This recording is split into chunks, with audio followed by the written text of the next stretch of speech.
اس سے آگے ایک اور اعتراض کیا جاتا ہے کہ سیدنا امیر معاویہ رضی اللہ تعالی عنہ انہوں نے خلافت کو ملوکیت میں بدل دیا۔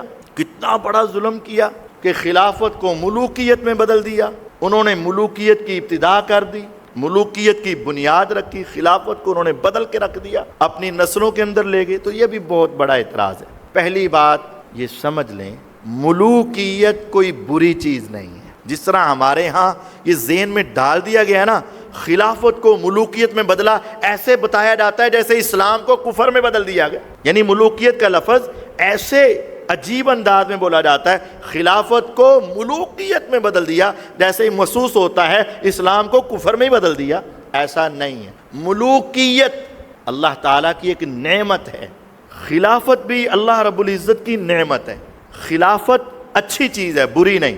ملوکیت بھی اچھی چیز ہے، بری نہیں۔ مسئلہ یہ ہے کہ اگر کوئی خلیفہ غلط کام کرے تو خلافت بھی غلط ہو سکتی ہے۔ خلافت عثمانیہ میں کیا کچھ نہیں ہوا، خلافت بنو عباس میں کیا کچھ نہیں ہوا، کون کون سا ظلم اور کون کون سی بدعقیدگی بھی وہاں نہیں ہوگی۔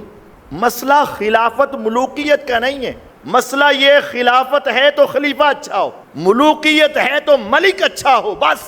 یہ جو انداز ہے نا خلافت کو ملوکیت میں بدلا، شاید اسلام کو کفر میں بدل دیا گیا، یہ درست نہیں ہے۔ قرآن مجید فرقان حمید دوسرے پارے میں اللہ رب العزت نے داؤد علیہ السلام کا ذکر کیا کہ جب ابھی ان کو نبوت نہیں ملی تھی، رسالت نہیں ملی تھی، وقاتل داؤد جالوت، ایک مارکا ہوا طالوت بادشاہ کا جالوت کافر بادشاہ کے ساتھ۔ طالوت مسلمانوں کے بادشاہ تھے اور جالوت کافروں کا بادشاہ تھا۔ اب مسلمانوں کے سپاہ، مسلمانوں کی فوج میں ایک نوجوان بڑی ہستی تھی، اس کا نام داؤد تھا علیہ السلام۔ لیکن اس جہاد کے وقت ابھی وہ اللہ کے پیغمبر رسول نبی نہیں بنے تھے۔ دوسرے پارے کے آخری صفحے آخری رکوع میں ہے وَقَاتَلَ دَاوُودُ جالوت۔ تو داؤد علیہ السلام اتنے بہادر، انہوں نے کافروں کا سردار جالوت قتل کر دیا۔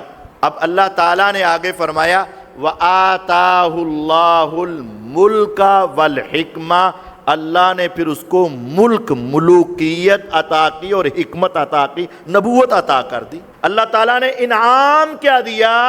وَآتَاهُ اللَّهُ الْمُلْكَ، اللہ نے انعام کے طور پر ملوکیت عطا کی۔ اگر یہ بری چیز ہوتی تو اللہ عطا ہی نہ کرتے۔ وَإِذْ قَالَ مُوسَىٰ لِقَوْمِهِ يَا قَوْمِ اذْكُرُوا نِعْمَتَ اللَّهِ عَلَيْكُمْ، چھٹا سپارہ، 6واں پارہ، سورۃ المائدہ، آیت نمبر 20۔ موسیٰ علیہ السلام نے اپنی قوم سے کہا اذکروا نعمت اللہ، اللہ کی نعمتیں یاد کرو، اللہ تعالیٰ کی نعمتیں یاد کرو۔ وہ نعمتیں کیا ہیں؟ اذ جعل فیکم انبیاء وجعلکم ملوکا، اللہ نے تمہارے اندر نبی پیدا کیے، یہ اللہ کی نعمت ہے، اور تمہیں ملوک بنایا، ملوکیت عطا کی، بادشاہ بنایا، یہ اللہ کی نعمت ہے۔ تو ملوکیت تو اللہ کی نعمت ہے۔ سیدنا یوسف علیہ السلام دعا کرتے ہیں تو کیا کہتے ہیں؟ اللہ تعالیٰ کی تعریف کر رہے ہیں رب قد آتیتنی من الملک وعلمتنی من تعویل الاحادیث فاطر السماوات والارض انت ولی فی الدنیا والآخرہ توفنی مسلما والحقنی بالصالحین۔ یوسف علیہ السلام نے اپنی دعا کا آغاز اللہ کی اس نعمت سے کیا، ربی قد آتیتنی من الملک، اے رب تو نے مجھے کیا عطا کی؟ بادشاہت، ملوکیت عطا کی تو نے۔ بادشاہت کوئی بری چیز نہیں ہے، بادشاہ اچھا ہونا چاہیے۔ اچھا سیدنا معاویہ رضی اللہ عنہ کی بادشاہت کیسی تھی؟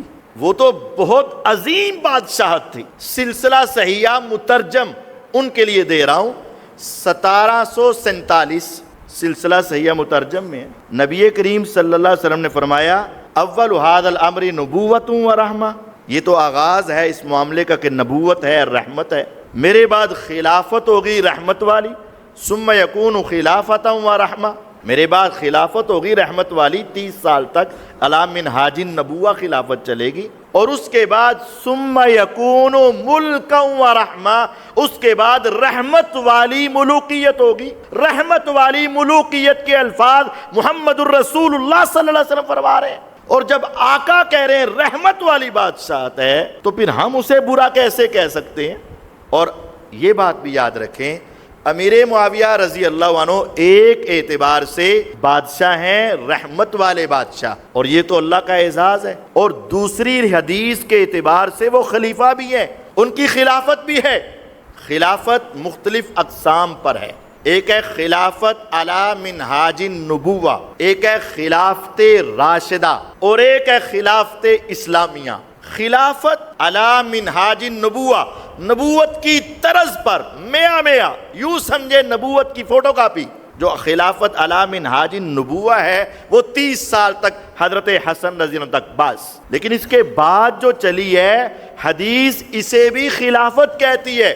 صحیح مسلم مترجم اسلام 360 کا حوالہ 4710، 4710، 4709، 4708، 4707، 4706، 4705، 4705 سے لے کر 4710 تک روایات ہیں صحیح مسلم میں۔